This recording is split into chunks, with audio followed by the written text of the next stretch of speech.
عام طور پہ کسی کیس میں ملوث ہو گیا، پولیس کسٹڈی میں ہے، اگر اس نے وہاں پہ بھی فوری طور پہ اپنی پیسے چاہیے، اس نے پراپرٹی سیل آؤٹ کر دی ہے، تو ایگریمنٹ ٹو سیل جو ہے انٹیکٹ ہوگا، یہ نہیں ہوگا کہ ایگریمنٹ مشکوک ہو گیا ہے۔ اس حوالے سے 2002 CLC پیج 942 جو ہے وہ واضح کر دیتا ہے، اور یہ وضاحت آ جاتی ہے کہ بھئی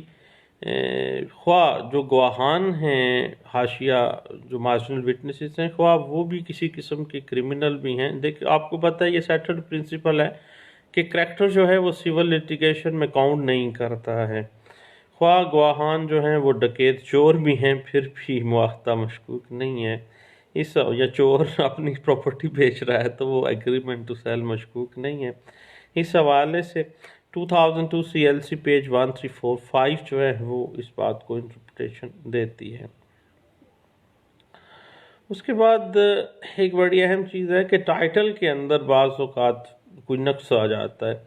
اور ایگریمنٹ ٹو سیل اسی پراپرٹی کا ہوتا ہے۔ اگر آپ اس کی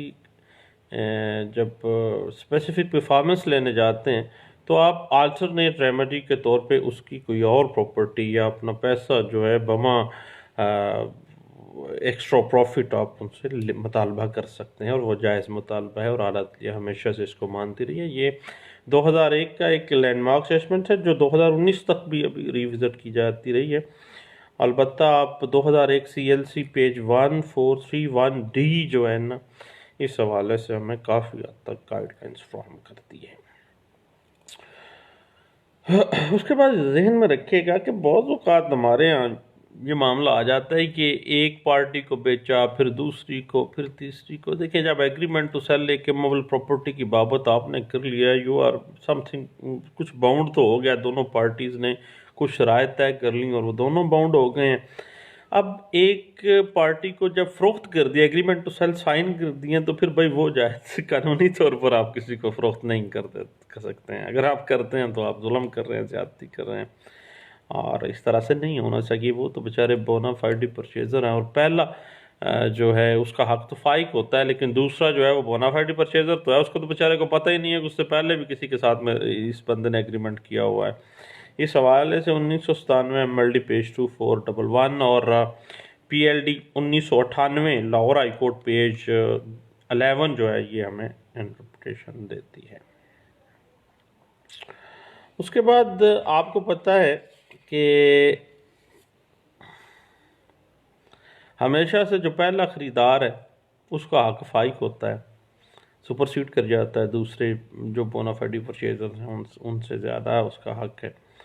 تو اس بات کو 1998 MLD پیج 536 میں بھی انٹرپریٹ کیا گیا تھا۔ اور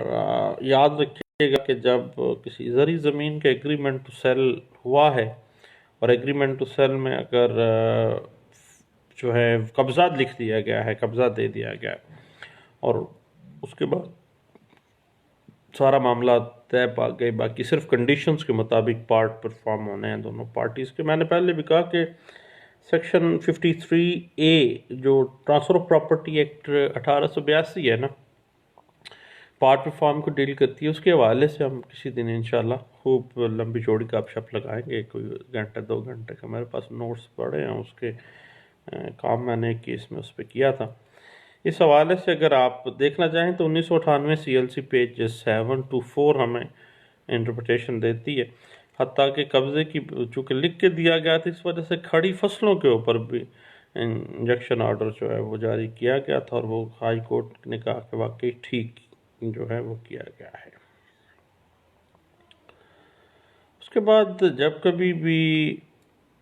یاد رکھیے گا، بعض اوقات ایک بڑی اہم پریپوزیشن ہے، آج بھی میں ایک آفس بیٹھا تو اس کے پاس، تو وہاں پہ یہ آ گیا تھا کہ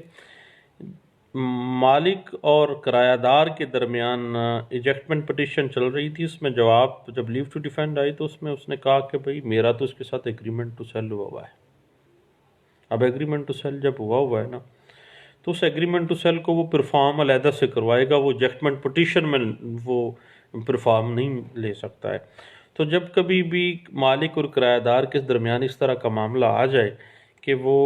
کہے کہ جی میرا ایگریمنٹ ہوا ہوا ہے کرایہ دار یہ سٹینس لے لے، تو بھئی پہلے وہ ایجیکٹمنٹ کرے نا، تو اس کے بعد پھر وہ دعویٰ طویل مختص جو ہے نا وہ دائر کرے، اس سے اسپیسیفک پرفارمنس اس اسپیسیفک کانٹریکٹ کی کروائے۔ دونوں کیسز کو کبھی بھی کنسولیڈیٹ نہیں کیا جا سکتا، کوئی ایسا پر وہ اسپیشل لا کے تحت ہے، یہ اور معاملہ ہے۔ اس حوالے سے 1996 MLD پیج 265 جو ہے یہ ایک سٹل پرنسپل کو انٹرپریٹ کرتا ہے، جو بعد میں بھی ریوزٹ کیا گیا ہے۔ اور بعض اوقات ہم لوگ پتہ کیا کرتے ہیں، پراپرٹی ہے 1 کروڑ روپے کی، ہم اس کو ڈی ویلیو کے مطابق جو ہے نا بہت تھوڑی قیمت، مثلاً 1 کروڑ روپے کی پراپرٹی ہے، ہم اقرار نامہ لکھوا لیتے ہیں جی 20 لاکھ روپے کا۔ تو بھائی ذہن رکھیے گا کہ مارکیٹ ویلیو سے کم قیمت میں بھی جو ایگریمنٹ ٹو سیل آپ نے کروایا ہے نا، چونکہ ایگریمنٹ ٹو سیل ایک دونوں پارٹیز کی میوچل کنسینٹ سے ہوا ہے، وہ قطعی صورت غیر قانونی نہیں ہے یا کوئی خطرے والی بات نہیں ہے، نہ جس طرح سے مارکیٹ ویلیو کے مطابق ہوتا ہے اس طرح مارکیٹ ویلیو سے کم بھی ہے تو اسی طرح سے ہی ہوگا، کوئی ایسا معاملہ نہیں ہے۔ اسی کی بنا کے اوپر بھی اسی طرح سے ہی specific performance of that specific